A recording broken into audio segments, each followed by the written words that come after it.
गौतम बुद्ध कहते हैं, एक बुद्धिमान व्यक्ति कभी नहीं कहेगा कि वह बुद्धिमान है। इसलिए नहीं कि ऐसा कहने से उसकी बुद्धिमत्ता कम हो जाएगी, बल्कि इसलिए क्योंकि वह ऐसा कहने की व्यर्थता को देख पाता है। मेरे मित्रों, गौतम बुद्ध के जीवन से जुड़ी हुई एक छोटी सी कहानी जो आपको बताएगी कि वास्तव में बुद्धिमान कौन है। एक नगर में एक लड़का रहा करता था और उसका दिमाग बहुत तेज था और उसकी खासियत यह थी कि वह किसी भी चीज़ को बड़ी जल्दी और आसानी से सीख लेता था। जहाँ अन्य लोगों को किसी काम को सीखने में महीने या वर्ष लगते थे, वहीं पर उस लड़के को उसी काम को सीखने में कुछ दिन लगते थे। उसकी ख्याति दूर दूर तक फैल गई थी और कहा जाने लगा था कि उस व्यक्ति के जितना बुद्धिमान कोई नहीं है। परंतु वह व्यक्ति तो जानता था कि वह भीतर से क्या है। हर व्यक्ति जानता है कि वह भीतर से क्या है, चाहे वो बाहर से कुछ भी दिखाए। वह व्यक्ति भी भीतर से तो परेशान था, परंतु वह अपनी परेशानियों को ढकना चाहता था। वह व्यक्ति अपनी प्रसिद्धि को बढ़ाने के लिए तरह तरह का काम सीखा करता था। वह चित्रकारी करना जानता था, वह मूर्ति बना सकता था और वह गीत गा सकता था और वह दुनिया जहाँ का हर वो काम सीख चुका था जो उसने अब तक देखे हुए थे। इसीलिए उसे अपनी बुद्धिमत्ता पर अहंकार था, क्योंकि कोई भी साधारण आदमी एक काम कर सकता है या दो काम कर सकता है या ज़्यादा से ज़्यादा 3 काम कर सकते हैं, परंतु वह तो सैकड़ों काम कर सकता था और बहुत अच्छे से कर सकता था। इसीलिए उसे अपनी बुद्धिमत्ता पर अहंकार था। वह इस बात को अंदर ही अंदर मान चुका था कि उसके जितना बुद्धिमान इस दुनिया में कोई भी नहीं है।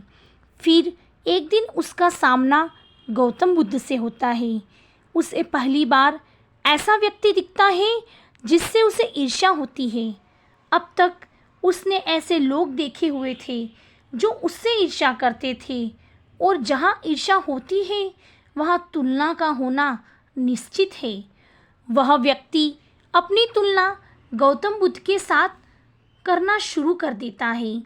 वह देखता है कि बुद्ध के पास तो एक भिक्षा का कटोरा है और लेकिन उसके पास धन की कोई भी कमी नहीं है।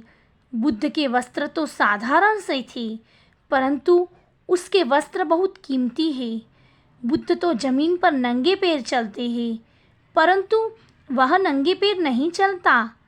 इसी तरह से वो आदमी सैकड़ों चीज़ों से अपनी तुलना गौतम बुद्ध के साथ करने लगता है, परंतु हर तुलना के बाद भी वह पाता है कि उसकी ईर्ष्या बुद्ध के प्रति 1% भी कम नहीं होती।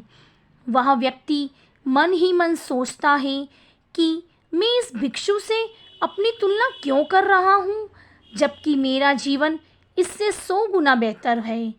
लोग भी बुद्ध का सम्मान कर रहे हैं। आखिर इसके भीतर ऐसा क्या है जो मुझ में नहीं है और जिसके कारण मेरे भीतर इसके प्रति ईर्ष्या है।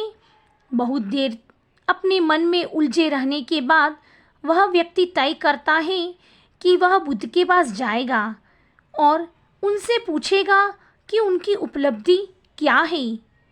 वहाँ वह व्यक्ति अपने सेवकों के साथ बुद्ध के पास पहुँच जाता है और उनसे कहता है कि मैं इस इलाके का सबसे बुद्धिमान व्यक्ति हूँ और आप अपने आसपास जो भी देख रहे हैं मैं वो सब करना जानता हूँ। किसी भी कार्य को सीखने में मुझे बहुत ही कम समय लगता है। सभी लोग मेरा सम्मान करते हैं, परंतु इस सब के बाद भी मेरे भीतर आपके लिए ईर्ष्या है। तो मैं यह जानना चाहता हूँ कि आपकी उपलब्धि क्या है। ये सब लोग आपका आदर सम्मान क्यों कर रहे हैं। उसके बाद बुद्ध कहते हैं कि वैसे तो मेरी कोई उपलब्धि नहीं है, परंतु तुम कह सकते हो कि मेरी एक उपलब्धि है। वह व्यक्ति पूछता है कि क्या मैं जान सकता हूँ। तो फिर बुद्ध कहते हैं कि मेरी एक उपलब्धि है कि मैं सभी उपलब्धियों को छोड़ चुका हूँ। वह व्यक्ति बुद्ध से पूछता है कि मतलब मैं कुछ समझा नहीं। बुद्ध उस व्यक्ति से कहते हैं कि क्या तुम्हें प्रशंसा अच्छी लगती है। वह व्यक्ति कहता है, हाँ, सभी को अच्छी लगती है। उसके बाद बुद्ध कहते हैं कि क्या तुम्हें निंदा अच्छी लगती है।